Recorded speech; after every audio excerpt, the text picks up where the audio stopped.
नमस्कार। साहित्य की दुनिया बाहर से देखने में कितनी सम्मानित, कितनी बड़ी लगती है ना? पर क्या ये अंदर से भी वैसी ही है? आज हम प्रसिद्ध व्यंग्यकार डॉक्टर गिरिराज शरण अग्रवाल के नजरिए से इसी सवाल का जवाब ढूंढने की कोशिश करेंगे। तो चलिए फिर देखते हैं कि इस साहित्यिक परिवार के बंद दरवाजों के पीछे आखिर कहानी क्या है।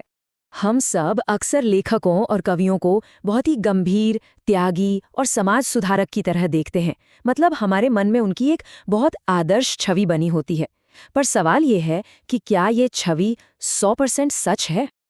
जी हाँ, बाहर से जब हम देखते हैं तो साहित्य की दुनिया बहुत ही चमकदार और सम्मान से भरी हुई लगती है।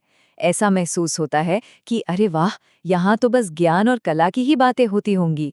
लेकिन डॉक्टर अग्रवाल यहीं पर एक सवाल खड़ा करते हैं। वो कहते हैं कि जब ये साहित्यिक परिवार के लोग आपस में मिलते हैं ना, तो असल में पर्दे के पीछे क्या खिचड़ी पक रही होती है।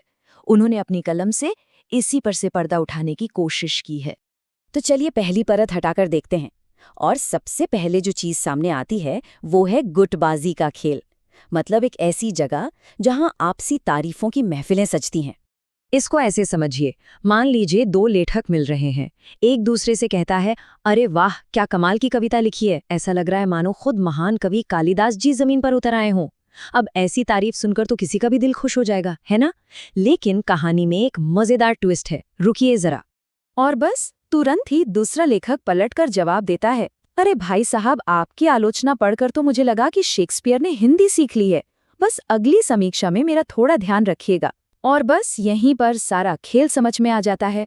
डॉक्टर अग्रवाल इसी को गुटबाजी का नाम देते हैं। वो कहते हैं कि यहाँ टैलेंट से ज्यादा इस बात की कीमत है कि आप किस ग्रुप में हैं। सीधा सा हिसाब है, तुम मेरी पीठ खुजलाओ, मैं तुम्हारी। और यही इस परिवार का सबसे बड़ा मंत्र बन गया है। तो ये तो हुई गुटबाजी की बात। अब जरा एक और परत हटाकर देखते हैं, पुरस्कार और सम्मान पाने की होड़। और ये एक ऐसी दौड़ है जिसमें साहित्य तो कहीं पीछे छूट जाता है और तिकड़मबाजी आगे निकल जाती है। अग्रवाल जी के व्यंग्य को देखें तो पुरस्कार पाने का रास्ता बड़ा सीधा साधा है। सबसे पहले एक किताब लिखो, फिर सही लोगों की तारीफों के पुल बांध दो, उसके बाद सरकारी दफ्तरों के चक्कर काटो और बस जुगाड़ से पुरस्कार आपका।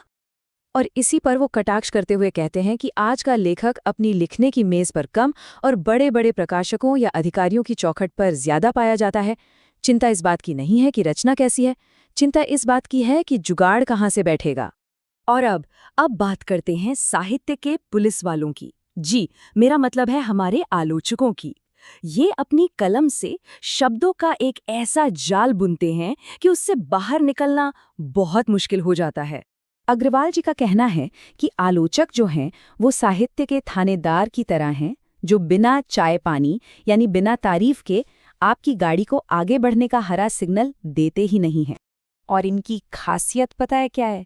ये आपकी बड़ी सीधी सादी सी बात को इतने भारी भरकम शब्दों में समझाएंगे ना कि आपको खुद ही यकीन नहीं होगा कि अरे इतना महान काम मैंने कर दिया। तो ये सब तो हुआ मजाक और व्यंग्य, लेकिन इस पूरी हंसी के पीछे ना एक बहुत गहरा दर्द भी छुपा हुआ है, एक बहुत ही गंभीर चिंता। तो अब यहाँ से बात थोड़ी सीरियस होने वाली है। देखिए, डॉक्टर अग्रवाल ये सब सिर्फ हंसाने के लिए नहीं लिख रहे थे। उनका ये व्यंग असल में साहित्य की जो हालत गिर रही है उस पर एक चीख की तरह है। साहित्य का जो असली मकसद है वो तो समाज का भला करना है, सच को लोगों के सामने लाना है। लेकिन डॉक्टर अग्रवाल का दर्द इस बात को लेकर है कि जब इसमें पर्सनल ईगो और पॉलिटिक्स घुस जाती है तो इसका जो असली उद्देश्य है वही कहीं खो जाता है। और यहीं पर डॉक्टर अग्रवाल अपनी सबसे ज़रूरी और गहरी बात कहते हैं।